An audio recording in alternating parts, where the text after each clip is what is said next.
नमस्कार दोस्तों, स्वागत है आपका एक बार फिर से आपके अपने यूट्यूब चैनल कंपटीशन प्रिपरेशन पे। आई होप आप सारे बहुत अच्छे होंगे, स्वस्थ होंगे, मस्त होंगे और अच्छे से पढ़ाई भी कर रहे होंगे। आपका मेंस एग्जाम अभी 15-16 दिन बचे हुए हैं, यानी कि नए साल में 15-16 दिन, 1-2 दिन एग्जाम से पहले आप रिलैक्स करना थोड़ा। उससे पहले जो टाइम बचा हुआ है आपको अभी लग रहा होगा कि बहुत कम टाइम है, और जिन लोगों ने पढ़ाई करी होगी उनको ये लग रहा होगा कि मैंने तो कुछ पढ़ा नहीं, सब कुछ भूला जा रहा हूँ, जीके में मुझे आ नहीं रही हैं चीज़ें वगैरह वगैरह। सबके साथ होता है जो पढ़े होते हैं, उनके साथ नहीं होता जिन्होंने बहुत लिमिटेड चीज़ें पढ़ी होती है। तो कन्फ्यूजन उन्हीं को होती है जिनने पढ़ी होती हैं। कहते नहीं कि less study less confusion, more study more confusion, तो वो वाली चीज़ होती है। बट देखो मेन चीज़ क्या है ना कि अभी जो बचे हुए दिन है इसमें रिवीजन किन चीज़ों का करना है। सबसे इंपॉर्टेंट तो वो चीज़ें होती है जो कन्फ्यूज करते हैं, जिसमें आप ना कन्फ्यूज होके ईयर्स गलत कर देते हो, आर्टिकल गलत कर देते हो, हिस्ट्री में आप एम्परर के नाम गलत कर देते हो, जियोग्राफी में आप स्पेयर का नाम गलत कर देते हो, स्ट्रेटो था मीजो था, ये वाली चीज़ें, मतलब जो कन्फ्यूजन में गलत करते हो वो चीज़ें ज़्यादा रिवाइज करी जानी चाहिए। जो चीज़ें नहीं पढ़ी उनके पीछे बहुत ज़्यादा परेशान होने की ज़रूरत है नहीं, क्योंकि वो आपने नहीं पढ़ी हैं। तो कुछ लोग क्या काम करेंगे, लास्ट डेज में नई चीज़ें पढ़ने लग जाएं कि ये नहीं पढ़ा वो नहीं पढ़ा। करंट एक ऐसी चीज़ है जो आप पढ़ सकते हो लास्ट में, बाकी आपका अपना भी हो सकता है। मेरे हिसाब से मेरा ओपिनियन जो है कि नई चीज़ों पे इस टाइम ना भागें। और मैं अक्सर ये गलतियां करता था कि एग्जाम से कुछ दिन पहले नई चीज़ें पढ़ने लग जाता था, जिसका मुझे एग्जाम में बैठ के ये फील होता था कि मैं नई चीज़ें जो पढ़ के आया वो काम की नहीं। जो अगर पिछली चीज़ जिसमें मैं कंफ्यूज हो रहा हूँ यहाँ, अगर वो चीज़ रिवाइज करी होती तो वो फ़ायदा करती। हालांकि वो सारी चीज़ें हैं, मेंस आपका थोड़े दिन बाद है, बट एनफ टाइम है आपके पास रिविजन करने के लिए। मैं फिर से बोल रहा हूँ, देखो सबसे इंपॉर्टेंट क्या है कि आज 31 दिसंबर है और आज ही एसएससी ने नोटिफिकेशन निकाला है कि आपका जो सीपीओ का मेंस एग्जाम होना है वो 8 मार्च को होना है। ठीक, 8 मार्च 2025। देखते देखते एक साल बीत गए, यानी 2024 का ये लास्ट डे है और 12 बजे, यानी अभी 3-4 घंटे में हमारा ये भी दिन खत्म हो जाएगा। देखो क्या होता है कि अभी कुछ लोग कहेंगे कि एंजॉय नहीं करना चाहिए, क्या ही ऐसा ज़िंदगी में उखाड़ लिया जो एंजॉय कर लें, हमारी ज़िंदगी में तो कुछ चेंज नहीं हुआ, ये चेंज हो, वो उनकी अपनी फिलॉसफी है। बट मेरा जो जिस टाइप का पर्सन मैं हूँ, जैसा इंसान मैं हूँ, वो ये कहता है कि देखो अपना कल का दिन कैसा था। अब कल मुझे मान लो सर दर्द हो रहा था तो आज मैं ऐसे सर पकड़ के नहीं बैठा रहूँगा ना, या 10 दिन पहले मुझे बुखार था तो आज मैं बुखार की दवाएं नहीं खाऊंगा ना। आज का दिन अगर दोस्त मुझे हंसा रहा है तो मैं हंसूंगा, परसों भले रोया हूँ। मेरे कहने का मतलब यह है कि अब मैं पास्ट की चीज़ों में, पास्ट में क्या क्या हुई उनकी, मतलब उनके बल पे या उनको सोच के आज का दिन नहीं खराब कर सकता। लाइक मैं कल नहीं पढ़ा तो मैं ये थोड़ी कि कल नहीं पढ़ पाया आज पूरा दिन ये सोचता हूँ, फिर कल आज और कल नहीं पढ़ पाया उसका सोचता हूँ, फिर परसों 3 दिन नहीं पढ़ पाया उसका सोचता हूँ। इसमें हम जो आने वाले दिन है उनको खराब कर लेते हैं। देखो मैं हमेशा, मतलब मेरा मानना ये है, और छोटा बड़ा भाई होने के नाते मैं आपको भी यही सलाह दूंगा कि कभी भी पास्ट में क्या हुआ, आपका 24 कैसा रहा, 24 में आपने क्या नुकसान किया अपना, क्या चीज़ें नहीं मिल पाई जो आपने टारगेट किया था, वो सारी चीज़ें सबकी लाइफ में होती है। किसी ने भी बी इट एनीवन, कोई ऐसा नहीं होगा जिसने 24 में जो सारी चीज़ें सोची हो सारी चीज़ें अचीव कर लो। कई लोगों के साथ मैक्सिमम चीज़ें अचीव हो गई होंगी, कई लोगों के साथ नहीं हुई होंगी, कई लोगों के साथ एक भी चीज़ पॉजिटिव नहीं हुई होगी, और कई लोगों के साथ मैक्सिमम चीज़ें पॉजिटिव हुई होंगी। नॉर्मल सी बात है।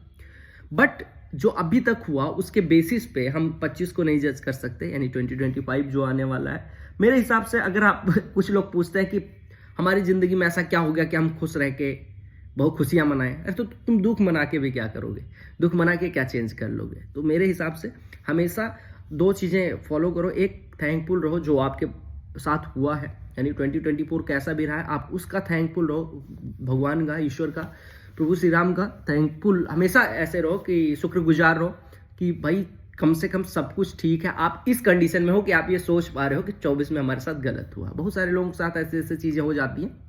तो हमेशा अपने से नीचे में, लोग बोलते हैं अपने से ऊपर को देख के आगे बढ़ो, ठीक है आगे बढ़ने के लिए जरूरी है, बट जब भी निराश हो तो अपने से नीचे को देखो। अपने नीचे इन द सेंस कि वो किसी मामले में हो सकता है, जैसे अगर आप बीमार हो तो ये सोचो हमसे ज़्यादा जो बीमार होगा वो कितना परेशान होगा। तो मेरा ये हमेशा से फिलॉसफी रही कि मैं कभी अपनी लाइफ में ऐसे बहुत ज़्यादा टेंस्ड होता जब हूँ, मतलब बहुत रेयर होता है टचवुड की मैं बहुत टेंस्ड हूँ, बट होता भी हूँ तो मैं औरों को देख लेता हूँ कि ये चीज़ें ऐसे हैं, तो मैं थैंकफुल हो जाता हूँ। मैं यही कहूँगा 24 में आपसे कुछ भी नहीं हुआ, कोई दिक्कत नहीं, अभी आप थैंकफुल हो, आप ये सोचने के कंडीशन में हो, और 25 को आप बेस्ट अपना देने की कोशिश करें। हमेशा एक चीज़ जानो कि कहते नहीं कि दिन की शुरुआत जिस टोन पे होती है उसी टोन पे ख़त्म होता है। कोशिश करो कि जो 25 की शुरुआत है बहुत हाई टोन पे शुरू हो। High tone in the sense कि ऐसा मानो कि आप खुश, मतलब यार देखो क्या होता है ना कि हम बहुत सारे लोग ऐसे हम में से ऐसे होते हैं जो गलतियां करते हैं कि जब शादी है उस दिन उनको पढ़ना है, जब पढ़ने का टाइम है तो उनको शादी में जाना है। मतलब हर चीज का टाइम होता है ना। अब एक बात बताओ, आप फरवरी में न्यू ईयर सेलिब्रेशन करने का मन करे आपका तो कर पाओगे नहीं। अभी आपका न्यू ईयर सेलिब्रेट करने का मन है तो कर सकते हो, क्योंकि अभी न्यू ईयर है भी, तो ओकेजन पे किया गया सेलिब्रेशन होता है। और एक चीज और अभी जो मैंने पीछे कहीं कि 24 में क्या हुआ क्या नहीं हुआ उस पर आप ज़्यादा टेंशन न लो। इस पर एक वो भी है कि अब पछताने होत का, जब चिड़िया चुग गई खेत तो चुग गई। जो भी 24 में हुआ तो चीज़ें वैसे छोड़ो। बहुत लोग साथ आप में से पॉजिटिव भी हुआ होगा, मैं सबका वो कर रहा हूँ। तो अभी 25 में आपको क्या क्या करना है वो टोन सेट कर लो। आप आज इंजॉय करो। इंजॉय करने का मतलब कि पॉजिटिव जोन में रहो। ऐसे वाले नहीं होना चाहिए यार, बहुत ज़्यादा सैडिस्ट टाइप का नहीं होना चाहिए कि हर चीज़ में कि अरे क्यों ही करूं, ऐसा नहीं होना चाहिए। ईश्वर भी कहता है ना कि अगर इसको इतनी चीज़ें दी हो, ये खुश है, तो इसको और चीज़ें दो। और अगर आपको ईश्वर कुछ दे रहा है और आप फिर भी दुखी हो तो उनका भी होगा कि यार हट, क्या है, किस इंसान को मैं बार बार चीज़ें दे रहा हूँ जो खुश ही नहीं हो रहा। तो हमेशा अपना हार्डवर्क करते रहो। और 25 में भी ये टारगेट करना कि आप हार्डवर्क करो, आपको जो ड्रीम है उसको पूरा करने के लिए। बाकी होता है नहीं होता वो अपने हाथ में कभी नहीं होता कि किसी चीज़ में हम सक्सीड करें या फेल हो, वो हमारे हाथ में नहीं होता। हमारा काम होता है वहाँ तक दौड़ने के, मतलब वो देख के हम दौड़ प्रयास करें, पैर चलाना हमारा काम है। वहाँ पहुँचेंगे, रास्ते में बाढ़ आ जाएगी, भूस्खलन हो जाएगा, लैंडस्लाइड होकर फट जाएगी, धरती फट जाएगी, ये हमें नहीं पता होता। तो यही मैं कहता हूँ कि हमेशा कोशिश करो कि अपने हिसाब से आप अपना बेस्ट एफर्ट दो। और 25 में टारगेट करो कि आप अपना बेस्ट एफर्ट दोगे। बाकी जो भी चीज़ें लाइफ में चल रही हैं नहीं चल रही हैं, उन चीज़ों को यार वो तो हमेशा रहेंगी। अभी आप जॉब में नहीं हो तो और दिक्कतें हैं, जॉब में आओगे और दिक्कतें होंगी। दिक्कतों का नेचर बदलता है, दिक्कतें कभी नहीं ख़त्म होती। बस आपका एक वो होता है कि आपका पर्सोना होता है कि आप कैसे व्यक्ति हो, आपका व्यक्तित्व कैसा है और आप हर सिचुएशन को कैसे हैंडल करते हो। दुखी होना भी ज़रूरी है, खुश होना भी ज़रूरी है। और इसी टोन पे मैं ये कहूँगा कि आप 25 में जो टारगेट है आपके, भगवान करे, ईश्वर करे कि आपके पूरे हों। आप एफर्ट अगर डाल रहे हो, अगर आप अपने तरफ से मेहनत कर रहे हो तो आप सक्सेसफुल हो। और मैं ये कभी नहीं कहता यार, देखो मैं अपनी भी कुछ भी तैयारी करता हूँ या कुछ भी, तो मैं ये नहीं सोचता कि मेरा ही हो। मैं ये सोचता हूँ जो मुझसे, भाई अगर मैं डिजर्विंग हूँ तो होना चाहिए, सिंपल सी बात। और अगर मैं मेरे अंदर से लग गया कि मैं डिजर्विंग हूँ तो ईश्वर भी, अगर मैं अपना 100% दूंगा तो अंदर ईश्वर ही तो बैठा है, तो वो गलत थोड़ी बोलेगा। तभी बोल पाऊंगा मैं जब अपना एफर्ट दे रहा हूँ। तो अगर आप डिजर्विंग होगे तो हो जाएगा। हाँ, कुछ चीज़ें होंगी जो इफ बट लगेगा कि कभी ऐसा होता है कि कॉम्पिटेटिव वर्ड है ये, एकेडमिक्स तो है नहीं कि इसमें 60% लाने में फर्स्ट डिवीजन हो जाता है। इसमें डिवीजन तो होते नहीं, इसमें या तो पास होता है या तो फेल। एक लाइन है उसी में, एक नंबर से कोई पास हो जाता है, एक नंबर से कोई फेल हो जाता है। तो लक भी मैटर करेगी, बट हाँ पॉजिटिव रहो तो लक भी, मुझे लगता है लक फेवर्स द ब्रेव, वो वाला सीन है।